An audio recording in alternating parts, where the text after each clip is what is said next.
नहीं, आई think obviously आप किसी भी प्लेयर से पूछोगे, ऐसा मैच लाइफ में बहुत कम आते हैं ऐसे मैचेस, बट जब आते हैं तो आई वुड से कि it's all because of the effort I put in the practice.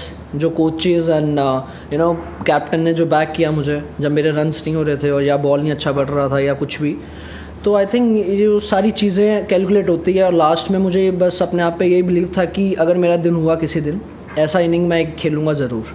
Favourite 6 I think मुझे तो आधे याद भी नहीं है अभी, टू बी ऑनेस्ट, बट मुझे ये लगता है कि जो मैंने आज पेस यूज़ किया है बॉलर्स का, ओवर कवर्स हो गया या इवन आदिल रशीद को भी जो मारे थे, आई थिंक वो बहुत अच्छे लगे मुझे, फील बहुत अच्छा हुआ था मारते हुए। एंड प्रैक्टिस का यही था कि जो भी मुझे, मैंने पहले भी बोला हुआ है कि मैं काफ़ी कोशिश करता हूँ कि जैसे बॉलर्स आने वाले हैं मैच में या ओपोनेंट्स के बॉलर्स आएंगे, जैसे मैं कोशिश करता हूँ कि नेट में वैसे नेट बॉलर्स हो गए या अपनी टीम में किसी को बोलता हूँ कि if you have this plan, आप ऐसी विकेट पे कहाँ बॉल डालोगे, तो I try to generate that match scenario in my self, और वो विकेट में या नेट सेशन में मैं अपने आप को कोशिश करता हूँ कि वैसे ही खेलूँ, वैसे ही बॉलर्स लगाऊँ जैसे मैच में आने वाले हैं। नहीं, टू बी ऑनेस्ट मेरे कभी दिमाग में ऐसा आया नहीं कि मैं लास्ट तक अगर मुझे लगता है कि जैसी टीम को सिचुएशन है और मैं जस्ट बॉल देखता हूँ, रिएक्ट करता हूँ।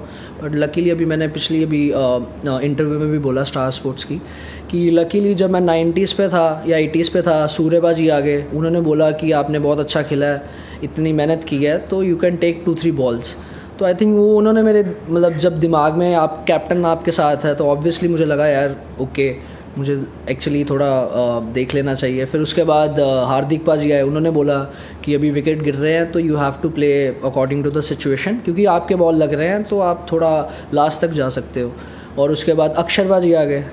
आई थिंक ये तीनों बहुत सीनियर प्लेयर हैं और काफ़ी क्रिकेट खेल चुके हैं इंडिया के लिए, और मुझे ऐसा लगता है कि इनसे अच्छा कोई भी नहीं आपको बता सकता अगर आपके साथ ये बैटिंग कर रहे हैं। तो मैंने उनकी बात सुनी और वही मुझे लगा आज रिज़ल्ट ऐसा ही आया। और हमेशा जैसे मैं जायसवाल से, जस्सू, शुभमन से कल मिला था, तो आई थिंक हमारे बीच में कभी भी ऐसी कोई, ना बचपन से अंडर 16 से साथ में खेल रहे हैं हम, तो ना कभी आई है। तो ऑब्वियसली एक ही ड्रीम था कि इंडिया के लिए खेलेंगे, बट ऑब्वियसली हम तीनों खेल रहे हैं, तो आई थिंक इससे बड़ी फीलिंग कोई भी नहीं है। And for my celebration, my mother and my sister they are here for the match. तो मुझे ऑब्वियसली जब आपके पेरेंट्स आते हैं और आप आपकी फैमिली आती है, आप उनके सामने ऐसी इनिंग खेलते हो, तो it makes you feel proud and happy.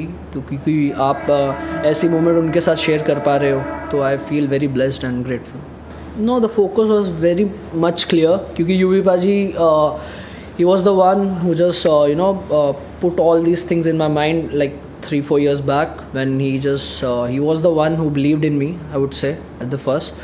And obviously when someone like Yuvraj Singh is telling you that you're gonna play for the country and you're gonna win the games, so obviously you yourself try to think all these things, that okay, I will play for the India and I will do my best. And I think they have played a major role in my this cricketing career, and I think in future also they're gonna do that. But as I've told before also, it's all because of him, because the way he has treated me in the past, and every inning he's someone who's always there for me. I always talk to him after every game, and he's always someone I've always listen to someone. He's the one guy I've always listened to, and I think he knows better than me, so I believe that.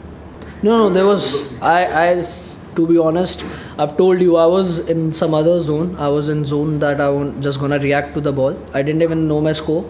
That was the time when I asked Suryabaji, what do you think? He said, abhi wicket gira, so you should, थोड़ा 1-2 balls आप ले सकते हो। तो I think that really help me, because of him only I would say कि ये हो पाया 100 या मेरे हाईएस्ट स्कोर हुआ। But I didn't realise that I am gonna hit the fastest 100, but and that wasn't the situation, I would say, because 1-2 wickets गिर गई थी, तो there was nothing in my mind. I think obviously Yuvi paaji was there always for me when I wasn't doing well, but he always told me this thing, when it's your day, you're gonna win the game, and I believe in you. I think that really helped me. And when I'm coming back in the Indian team, and obviously I didn't do well in few matches before this series, and when I think your captain and coach, they are telling you that you know, you have to play like this only, and we are backing you, we'll be there for you always. I think as a youngster or any young player in the team, that is the biggest motivation, I would say. So for me also, I would say it's the same, because in South Africa, I remember Hardik Paji and Surya Paji talking to me that you will 100% gonna make some runs, but just believe in yourself.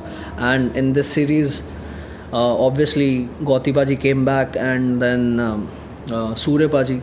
I mean, I feel really grateful that the way they believe in me, that's not normal for any player, because that's the biggest motivation, I would say, for any young cricketer.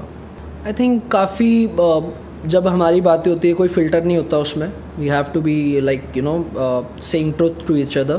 तो I think वही बातें होती है कि हमें कभी सोचा नहीं है कि रन्स होंगे ना होंगे, बट हमारा एक चीज़ होता है, अगर किसी के नहीं हो रहे तो वी ऑल मेक श्योर कि उसको उसके साथ जाके बात करें, उसको यू नो उससे बोले कि you gonna win the game. Because आप अगर देखोगे पूरी टीम में, मुझे ऐसा लगता है कि एक एक प्लेयर है जो हर कोई भी मैच जिता सकता है. तो अगर आपके पास कैप्टन एंड कोच की बैकिंग है, एंड ऑब्वियसली सिलेक्टर्स की, जो आपको बैक करते हैं बार बार जब आप अच्छा नहीं हो रहा होता, तो आप ये चीज़ें ज़्यादा सोचते नहीं हो, जैसा आप रिएक्ट करते हो कोई भी मैच हो. और जैसे मैंने पहले भी बोला था कि हम यही बात करते हैं कि अपने दिन की वेट करते हैं, जब भी अपना दिन होगा तो we'll make sure that we'll win the game. I think obviously the hard work I've put before that Syed Mushtaq Ali trophy, and finally उसमें जब results आने लगे, तो I felt that this is like this way I should always you know back myself and just go out and express myself. तो मैंने उसमें काफ़ी practice की, बहुत ज़्यादा मैंने you know मैच सिनेरियोज जैसे प्रैक्टिस की, ओपन नेट्स किए काफ़ी. बट मेरे दिमाग में एक ही होता था कि मुझे ब्रायन लारा ने एक बात बोली थी कि just play your shots but make sure you don't get out. So I think मेरे दिमाग में फिर आया कि मैं शॉट्स भी खेलूँगा, और मुझे ध्यान होता था कि मैं आउट भी नहीं होगा किसी बॉलर से. तो I think that thing really help me in this few years, कि मुझे लगा कि मैं शॉट्स मार सकता हूँ, जो आई वुड से कि जो पहली दूसरी बॉल भी होती है उसमें मैं मार सकता हूँ जो शॉट्स, जो पहले ऑब्वियसली जब आप यंग होते हुए, जब आप अपने आप को एक्सप्लोर नहीं कर पाते, तो आई थिंक मैंने उसमें एक्सप्लोर किया अपने आप को. मुझे लगा कि मैं ये इंटेंट के साथ खेल सकता हूँ, टीम को और बेनिफिट होता है हमेशा. तो जब ऑब्वियसली आप अच्छा करते हो तो टीम की सपोर्ट मिलती है आपको. तो वही चीज़ें मुझे दिमाग में थी कि मुझे था कि जिस दिन मेरा दिन होगा तो मुझे ऐसी इनिंग खेलनी है या ऐसा ही खेलना है, चाहे कोई भी मैच हो, चाहे पंजाब के लिए हो या फ्रेंचाइजी के लिए हो. ऑब्वियसली जब इंडिया के लिए आती है तो it's a special and big moment. But मुझे लगा कि मैं इसको बैक कर सकता हूँ. अगर मेरे में ये एबिलिटी है तो I should nourish it more, and मैं इसको काफ़ी इसमें प्रैक्टिस की, जैसे मैंने आपको बोला, जो हार्ड वर्क था वो डाला और देखा. इसमें ऑब्वियसली इसमें ऊपर नीचे होता है काफ़ी, but you have to be you know very clear कि आप ऐसे ही खेलना चाहते हो टीम के लिए. और तो मुझे यही था, मैंने अपने आप को क्लियर कर लिया कि मुझे ऐसे ही खेलना है. नहीं, मुझे नहीं लगता वो रिकॉर्ड जल्दी कभी टूट सकता है. मुझे नहीं पता कि टूट भी सकता है, बट अगर आप सोच के जाओगे तो बिल्कुल नहीं टूटेगा. आई थिंक जब आप अपनी नॉर्मल गेम खेलते हो, वो ऐसी सिचुएशन आ जाती है और आप ऐसे जोन में होते हो कि जब आपकी शॉट्स जो मार रहे हो लग रही है. तो मैंने यूवी पाजी से भी पूछा था, तो उनका भी कोई ऐसा प्लान नहीं था हर बॉल 6 छक्के मारने का, बट वो हो जाता है जब आप ऑन द स्पॉट तब ऐसे जोन में होते हो. तो